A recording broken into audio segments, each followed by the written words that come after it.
sometimes it won't be the thing that you focused on that will bring the greatest result. And this happened to me a while back. My brother was the manager for Wanderlei Silva, one of the greatest fighters of all time in the UFC.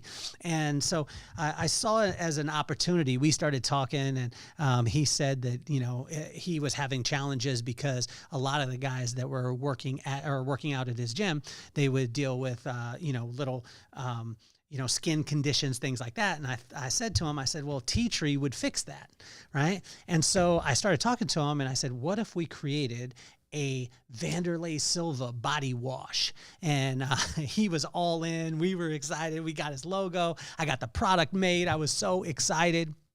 And when they sent me the product, in the box, they said, here's the product. I was so excited. I pulled it out, looked at it. I was like, oh my gosh, it's Wanderlei Silva. It has his logo. It's in collaboration. This was awesome. And in the box, they said, and by the way, you could check, why don't you test out this product? And so I looked at this little bottle, kind of threw it off to the side, but I was showing my brother the Wanderlei Silva body wash. This is so amazing. And I took the little bottle and, you know, I tested it, you know, felt it, smelled kind of good. We had, you know, and I tried it on my mom. And the instructions on the bottle said it added moisture, strength, and shine. And, you know, so I put it on my mom's hair and I tried it out. My mom was like, oh my gosh, whatever this is, you need to have this. And I was like, well, what do you mean? And so we had to adjust a couple things on the formula, but she said, it makes my hair feel like brand new. It's like blow drying a conditioner into my hair, all these things. And I'm like, yeah, Mom, that's kind of cool, but check out this Wanderlei Silva body wash. And she was like, yeah, okay, cool. But I really like that other thing. Well, it's amazing because the Wanderlei body wash probably did about 3 runs of it, didn't sell much at all. It was cool that I got a chance to do it. But the product that they sent me over was this bling. And we ended up calling it bling because every woman needs a little bling in their life. It added moisture, strength, and shine. It had no weight to it at all. You couldn't use too much. It worked on your hair, skin, and nails, and it smelled like vacation. And it became the #1 seller in our whole entire company. See, a lot of times God will have us to do something, and we'll think we're going to get an immediate result. Like this morning when he said jump in the water, I thought I was going to jump in the water, the ocean was going to part, and then, you know, the lottery, they were going to come and give me my winning lottery ticket, and none of that happened. I jumped in the water, and guess what? I got wet. I got sandy. I walked home soggy. But the thing he kept telling me is, did you hear me? Yes. Did you listen? Yes. Did you apply it? Yes. Okay, that's it. That's good enough. And sometimes for me, I don't know about you, but sometimes for me, I want that immediate result. And so he kind of ran down this in Proverbs 4. And Proverbs 4, which is the corresponding proverb for the corresponding day. This is an episode of Inchstones. If this is the first episode, Inchstone is we don't focus on the milestones. We focus on the inchstones, right? And so those little inchstones, if we pile them up, they become the milestone. Well, when we're on that journey, everything teeters, right, on this one 4-letter word called vibe. And what vibe is, I found out that it wasn't the energy that you brought into the room. It was the way in which people felt when you left. And if people feel amazing as you're building these little inchstones, it'll turn into the milestones. And when the milestones happen and people feel great around you, they'll continue to lift you up and give you crazy amounts of opportunity, which is unreal. So in Proverbs 4, the corresponding proverb for the corresponding day, it just simplifies a relationship with him. Hang out, listen, apply, and win. That's it. Like it makes it very simple. In verse 1 and 2, he says it emphatically, right? So listen and pay attention because he ain't playing. This is something for me as I've gone through my journey and my relationship with God is like, you know, there's times where I'm like, should I listen? I don't know if I should listen in this time. And what he said emphatically in verse 1 and 2 is just listen and pay attention. Like listen and pay attention. I'll give you all the benefits. I'll run it down. I'll show you all the stuff. But at the end of the day, what I want you to do is simply listen and pay attention to me. Just have a relationship with me. Just walk with me, hang out with me, listen to me, apply the stuff, and then win. Like, and you're not going to win the way that you think you're going to win. You're going to plant a seed that someday is going to be able to create a harvest. Occasionally, it'll come a little bit quicker. I've only had one prayer answered immediately. And I remember getting done with that prayer and like getting a call right away and then thinking, man, how did I pray? I need to pray that way all the time. It doesn't happen very often. So just, we want to be patient in that. In verse 3 and 4, it talks about speaking from experience has authority and speaking from theory has no spine. Think of this, I watch people that have just done it, and when they talk about it, talk about a guy named Nick Horgan. This guy speaks from experience. He's built companies, he's built teams, and he is honestly one of the most incredible salespeople I've ever seen in my life, but you'll never know that he's selling because he's connecting with people. He's delivering on a need. He finds the need, and then he just delivers on it. And he is one of the baddest businessmen that I've ever found, but he only speaks from experience, so he has authority. David Hamilton speaks from experience. He built a company, bootstrapped it, and has done absolutely phenomenal with it. But he only ever, when I talk to him, only speaks from experience and never from theory, but because theory has no spine. In verse 5 and 9, watch this. This is what I heard my mom talk to me today and saying, just get wisdom. It's silly not to.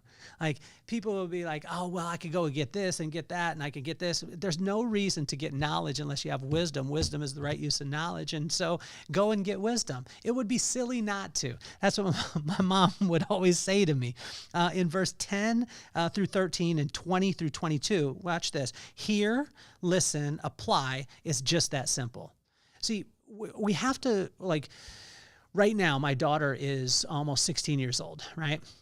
And I'm lobbying right now with my wife. If she hears this, she's going to want to wring my neck, but I'm lobbying with her because my daughter at 16 years old, we want to get her a car, right? And my wife is like, she needs to, we need to get her a junker, or we need to have her pay half. And I think all those things are great, right? But also too, she's my daughter, and I want to get her what she wants and what she's been talking about, what we've been talking about. And I think it's because I was so excited because me and my pops used to look at cars all the time, kind of like Joe Dirt, looking at like Trade Express and back in the day, an Auto Trader. Now it's online, but her and I sit and look, and she's found a car that she likes. She likes a baby blue convertible Beetle. And you know what? I'm going to work my butt off to be able to make sure that she gets a baby blue convertible Beetle. And so what's amazing, though, is now as I know that in my head, and that's where my head is, I'm obviously going to pray about it and ask God if it's his will. I hope it is, God, if you could put in a good word for me too. But I keep seeing blue convertible Beetles all over the place. And everywhere I look, I see a convertible Beetle. And so the reason I'm saying that is because whenever we get something, we become aware of something, we start hearing it, we start seeing it more often. Are there more of them now that I know? No, I'm just noticing them.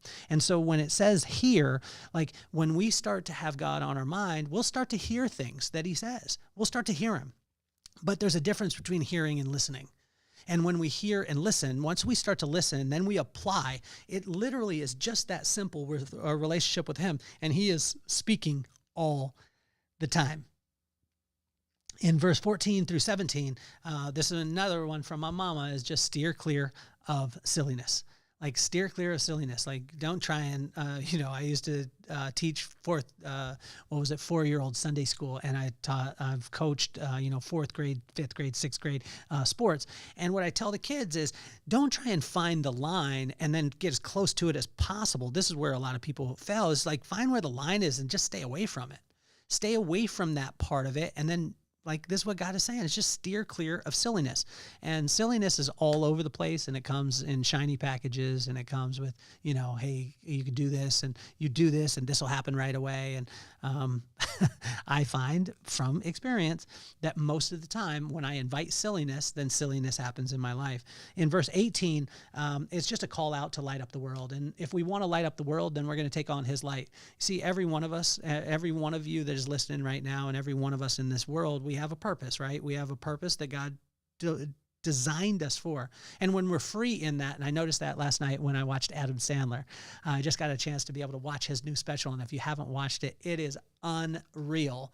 And it's simply just him. Like there's no production to it. There's none of that stuff. He just comes out on stage and he has such a great time. And there's no way that you could replicate what he did and have it be as funny as what he did it, how he did it.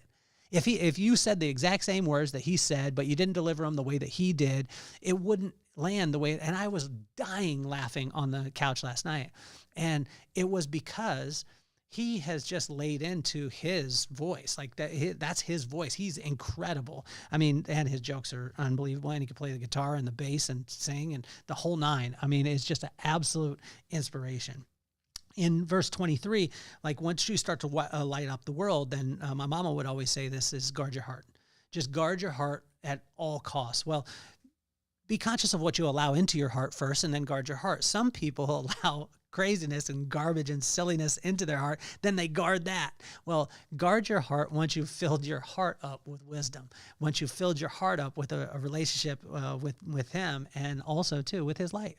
And when you have that light in you and you walk into a room, people know that there's something a little bit different, and opportunities tend to happen a little bit more frequently.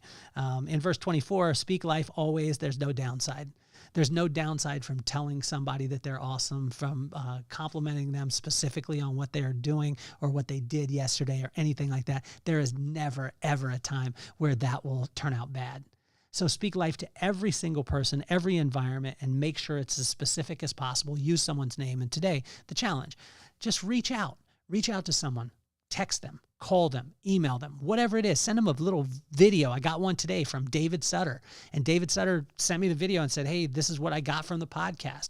Thank you so much. It inspired me. And he told me a story about him and his wife and how they had a verse, which is Proverbs 3:5-6, and it's tattooed on his arm. And, you know, he's got a chain and it has it on it. And I referred to it in the podcast, and that meant so much to me. It lit me on fire. And thank you so much, David, for speaking life into me. So make sure that you speak life into every situation. There's no downside to it. In verse 25 and 26, eyes, thoughts, steps. I never thought about it this way, but when I looked at it today, eyes, thoughts, steps. Your steps will be determined by your thoughts. Your thoughts will be determined by your eyes. What you allow yourself to see will make you think about it. And when you think about it, then you'll start stepping or adding action to it. Steadfastness begins with what you focus on.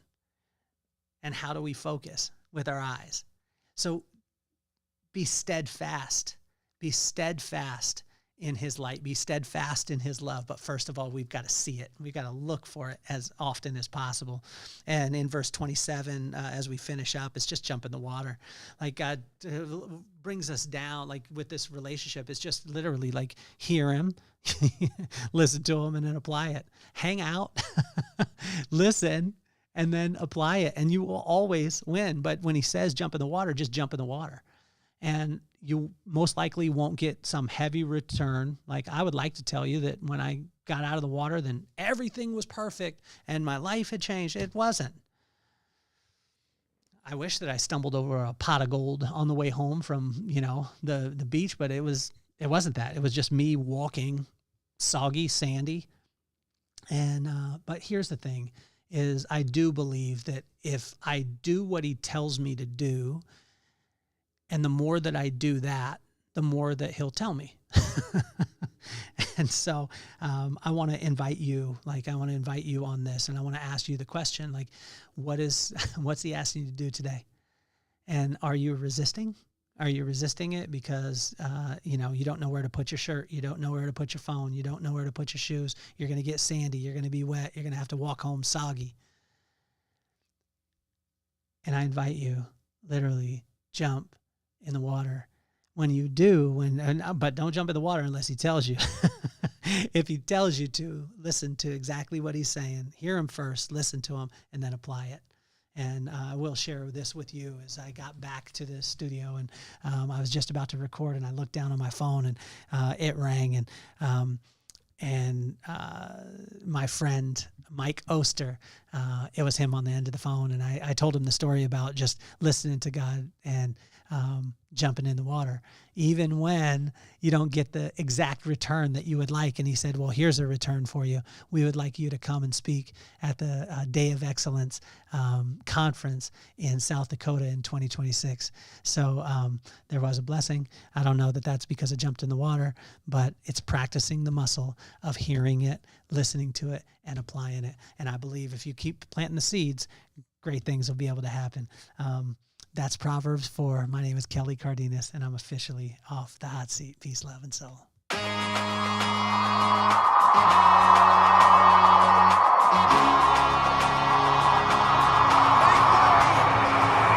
Nothing more on my mind. I got to shine, so every day I grind. Work in the morning, work in the evening. We's achieving, cause we believing. It's for certain, we put the work in. We ain't stopped just because it's hurting. Right before your eyes, so it's coming to no surprise. The takeover is televised.